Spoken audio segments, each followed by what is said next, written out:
Today I'll be showing you how to make a secure data store system that is much more secure than your average data store. Now this will not be more secure than if you're using profile servers, but it will help you understand some basic concepts to improve your overall data store skills. So the first thing you're going to do is create a script in server-script service. I've just called it data manager.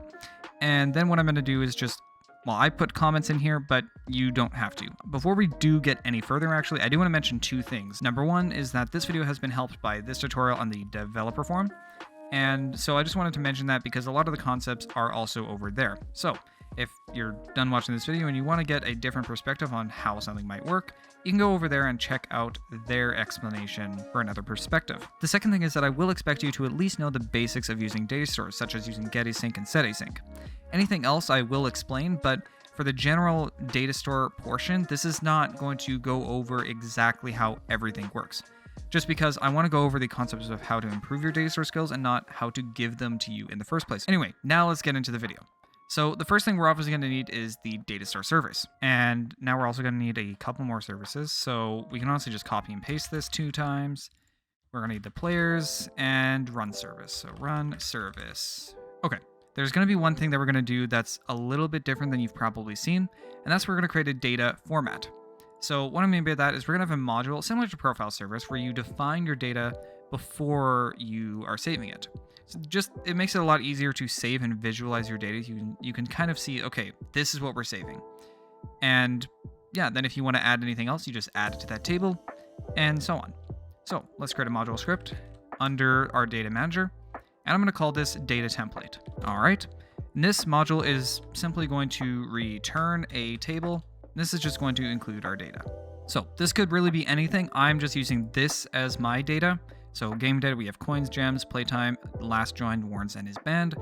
And that's pretty much it. So this is just some very basic data you may or may not want to save, but yeah, this is just my example of what you can do. So now obviously we want to get access to that data. So I'm going to create a local variable for data template, and we're going to require that. And now since we have all of our data stored in a dictionary here, we can basically just say .coins or .any individual key that we want to save. Makes it really easy. Okay, one thing that I also want to do is I also want to add a number attribute, and this is going to be called data version. So data version, do that, and we'll just start at 0. That's fine. But now, whenever we want to reset data, we can just do this. So let's actually implement that. First off, we do have to actually get our data store. Local data store equals data store service get data store. Then I'm just going to call it player store. However, what we're also going to do is we're going to get up here our data version. So we are going to say data version is going to be equal to script get attribute, and then we just say data version. And now what we're going to do is we are going to concatenate toString data version. So now whenever we reset data, it's going to reset data on all of our keys. It's going to create a new data store. You could alternatively do this on the player key, but I'm just doing it here because they're both really going to do the same thing. So next we need a key prefix. So key prefix is going to just be the prefix that we're going to use for the key. So we can just say, I'm going to do player data dash.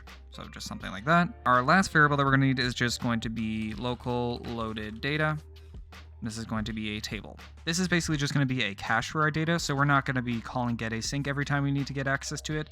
Obviously, if the data changes, then we're going to have to update it in loaded data, but maybe that's what we'll do. So anyway, that's what that's going to be. So now we're going to create some functions. So we have local function and then save.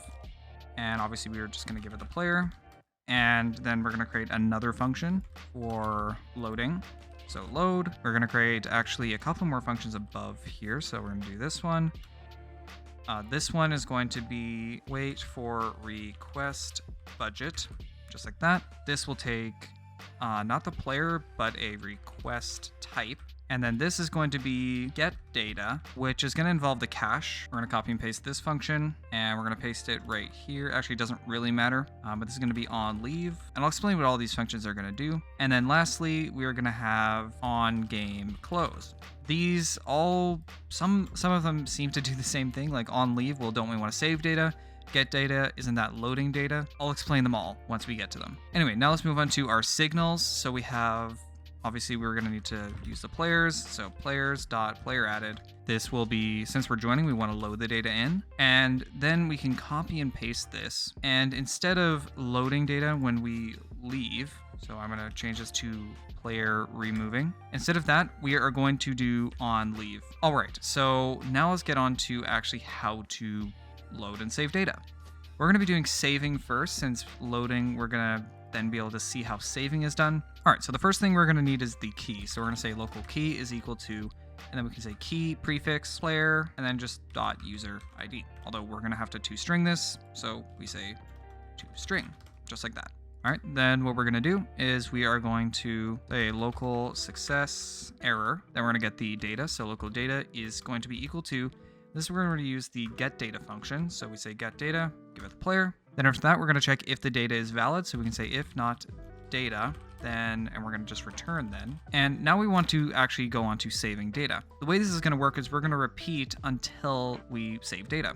So to do that, we can say repeat, and this is just going to be until we succeed. Okay, so we can say success error equals pcall, and then we give it a function. And to save data, we're going to be using update async. So we say data store and then update async. This is really going to do the same thing as set async. And if you don't need to use the functionality of update async, use set async. However, for this tutorial, I will be using update async because it is, you have access to the previous data saved. To use update async, it's pretty simple. We just give it the key, and then we give it a function, which is going to give us the previous data. So we're going to say, actually, we can just call it previous data. And to save data, all you do is return a value. So return, and then we give it the data. So you just say data. Then we just basically have some basic error handling. So if not success, then, and we can warn saying failed to save data. And then we just give it the error code, so toString error, and we can just return false, and else we can return true, just like that. So this is our function. I'm gonna go ahead and give it some comments. So this is what I've done for my comments. Very simple. They just explain a couple of blocks of code. Pretty much that's it. Okay, so now let's move on to loading data, because I think loading is going to be pretty simple, and then we'll move on to these other functions here, which might not make obvious sense. Okay, so loading. To start off, what we can really do is just copy these variables here and paste them into load.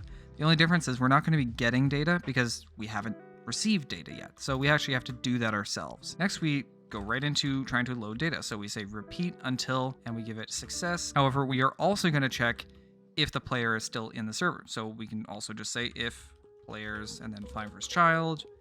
And if we give it toString player, which is the same thing as saying player.name. So if it's not there, this is just saying if the player is not in the server, then we're just going to stop. And okay, otherwise we are just going to move on. So again, we can just say success error, error equals pcall function. Then we just say data equals data store, and then we just say get async, and then we just give it the key. We can just copy and paste this error handling, paste it in, and that's pretty much that. So if the player has joined for the first time, we just want to set the data to this data template. So where's the data template? And so to do that, what we can do is pretty much just say if not data, then data equals, and then data template. So what this is really just saying is if the player does not have data saved, we're just going to update it to this.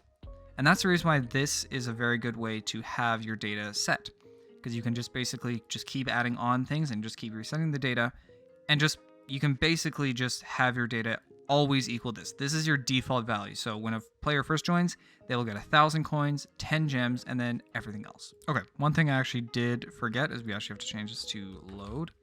And if the data failed to load, what we do want to do is actually just kick the player. So we say player kick, and then we give it a reason. Failed to load data, please rejoin. Just like that, just to give them a message. And we don't want to have their data loaded, or, we don't want to have them saving, a data template. So we just want to kick them from the game if their data failed to load. Okay, so now we're going to start going over what this loaded data is going to be. Well, it's basically just going to be a copy of every player's data, like I said, a cache. So then if we want to request it, we don't have to run this function again, which will return that data. And in fact, it actually doesn't. That's deliberately why we are not using this function to get the data. And that's because we're going to be using this function, which is just going to get the data from this table here. So how are we going to do this? Well, the loaded data table is just going to be set when we load data for the first time. And so we're actually going to do one last thing in the load function, and that is just going to be that loaded data player. So we're just indexing it with the player is equal to data. Now, whenever we want to index a player's data, all we have to do is say loaded data and give it the player, and then that will output their data. And that way, now we're not calling getAsync every time. We're just calling it once every time they join. And then we just update this data table whenever we want to change their data. So let's do this GetData function. So all we are going to do is say local data equals, then we say loaded data, and we give it the player. And that's just going to give us our data since we have it saved in here. Now, if we didn't get data, if our data is not there, we just do the same check. So if not data, then return, and we're just going to return end. But otherwise, we're just going to return data. So pretty much if we don't have data, we're just going to return. If we do, we're going to return that data. Now this should work. So our saving and loading should be working fine, except that we also need to do this OnLeave function. And the reason why I did that is because when we save, we're going to have to remove the player from this cache. Otherwise, it's just going to get way too big after like a long day. This data table is going to be massive. So every time that a player leaves, we need to remove it. However, that does not necessarily mean that every time we save, we want to remove the player data from this loaded data table. And it's better just to make a separate function rather than having a separate check, because the save function isn't really meant to do this anyway, and your function should only do one thing at a time. Really, all we're going to do is when you leave, we're just going to save the player data. So we say save player. Then we're going to say that loaded data of player is going to be equal to nil. And then from there, we're just going to return true. So now whenever we leave, our data will get saved, and it also will get removed from this loaded data table after we've done the saving. That's pretty much all we need to do for that function there. So the next thing we're going to do is we're going to make sure that we aren't calling getAsync and updateAsync too many times. So we need to wait for request budget. To do this, all we're going to do is we're going to say that local current budget is equal to, and then data store service, and then get request budget type, and then we give it the request type, which we already have stored right here. And then what we do, we say while current budget is less than 1 do, and we basically say current budget equals this. Then we just give it a task.wait, and we give it like 5 seconds or something. So this is just going to make sure that there is enough request budget for this data store call, because otherwise we're going to be overloading the data store. Now to use this function, all we basically do is just add that right in here. To save, we're just going to say wait for request budget, and then we give it enum.dataStoreRequestType. And if you're using updateAsync, use updateAsync.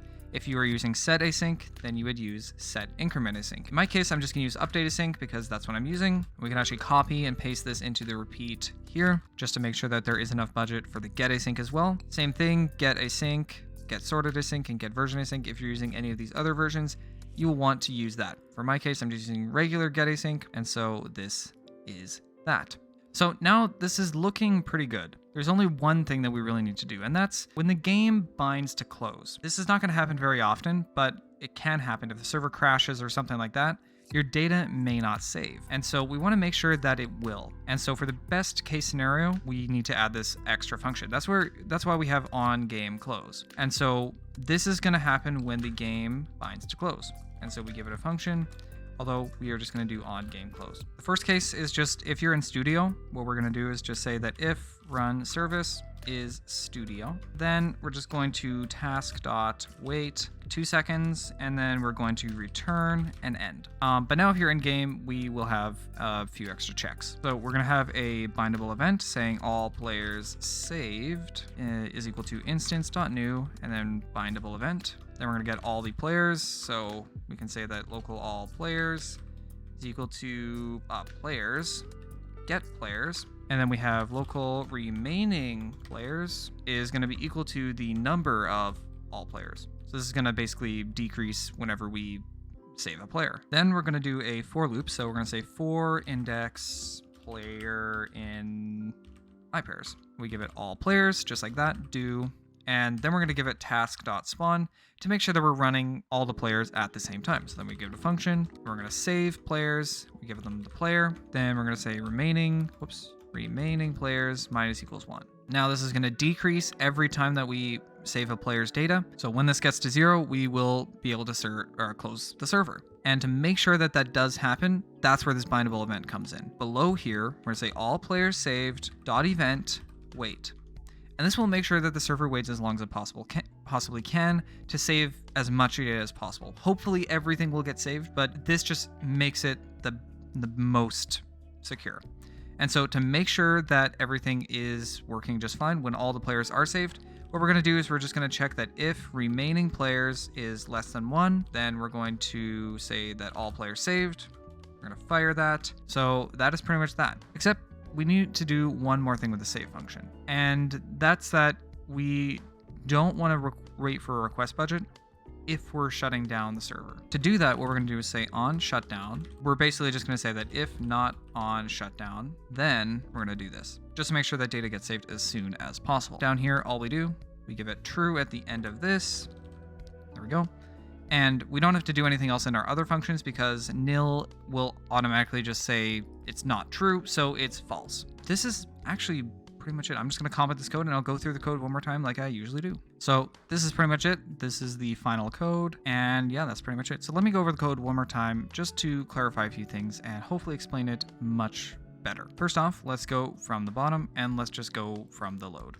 So obviously when we join the game, we load our data and we're just going to start off by getting the key and a few variables, one for the data and one for our success and error variables for the p call. Then we're going to repeat trying to load data until we either succeed or the player is no longer in the game. We're going to wait for a request budget to make sure there is enough for GetAsync to run. And then we're just going to say success error equals p call to make sure that if we do get any errors, we can handle those because async functions, this is the best practice. We're going to set data equal to data store GetAsync key, and pretty much this is just going to get our data. If we did not get data, we're just going to handle that. We're going to warn to the console saying failed to load data. And then we're going to kick the player out so that we don't have their data being saved when it isn't there in the first place. However, if their data does load, and they don't have data, then we're just going to set it to the data template, which is this right here. We're going to add their data to the loaded data cache, and then we're going to return true. When a player leaves the game, we're going to call onLeave. onLeave just saves the player data, which we'll get into in a minute. It removes the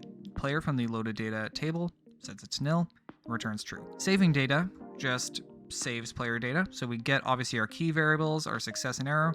It gets the data through GetData, which just looks it up through this loaded data dictionary here. Then we check if our data is valid. If it isn't, then we just return. If it is though, if we do have data to save, we're going to repeat until we succeed because for saving, we do not want to, it doesn't matter if the player leaves the game because, as long as their data hasn't been removed, we should still be trying to save their data. Anyway, we're going to make sure that we're not trying to shut down the server or the server isn't shutting down on its own. And if we aren't, then we're just going to wait for the request budget, this time update async. We're going to do the same thing. We're going to use pcall to run our data store code. Since we're using an async function, like I said, that's just the best practice. Then we're going to run update async. We're going to give it the key and we're going to get the previous data. We're going to return our data just to save the data. We have the same error handling down here, except we're not kicking the player out. And if their data did save, then we're just going to return true. Let me just quickly go over this wait for request budget.